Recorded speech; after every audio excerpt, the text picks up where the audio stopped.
Speech-hating liberals in a full-blown panic now that Elon Musk is set to take full control of Twitter. The world's richest man buying the company for $44 billion and is set to take it private. Musk saying this, quote, "Free speech is the bedrock of a functioning democracy, and Twitter is the digital town square where matters vital to the future of humanity are debated." Conservatives celebrating this as a win for free speech, while liberals are holding a funeral for the platform. R.I.P. Twitter and leaving Twitter have been trending all day. Greg, what does that tell you, though? That Twitter is now going to be freer and liberals are upset? Because imagine your favorite restaurant, is under new ownership. And it went from vegan to barbecue. This is what's happening. It's no longer preferred treatment for the left, right? Yeah. You don't get the best table by the window anymore. Yep. Everybody is now the same. He basically took control of the media's diet, because Twitter is their journalistic buffet spread. That's where they go to get all their stories. And this is why there was a problem with Twitter. It elevated extreme takes, anointed by like a pocket of hysterics. There's not a lot of people there's like 10% that are constantly, putting out crap.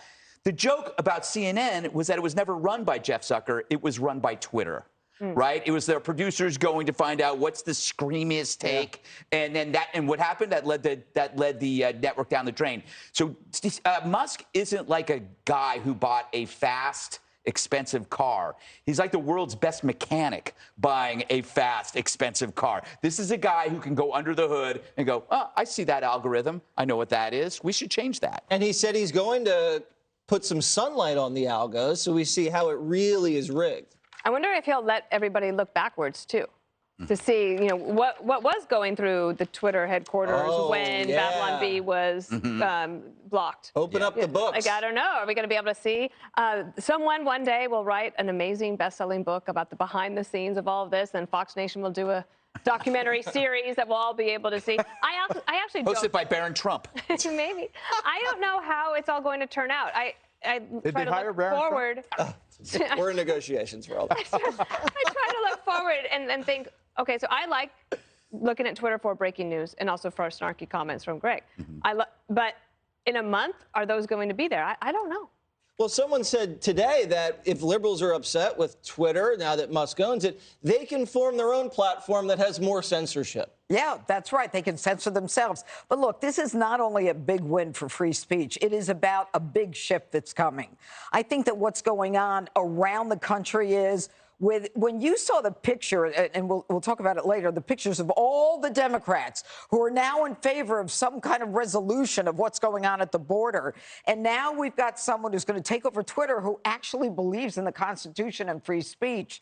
And, people are fed up. There's a big shift. That's why this is going to go beyond what happens in a midterm. But I think that had they not sold to Elon Musk, the shareholders would have had a real lawsuit against them. You're right. So, Geraldo, are you going to be posting any shirtless photos of yourself now that Musk owns In fact, let me whip this out right now. That's not. Don't whip anything out, Geraldo.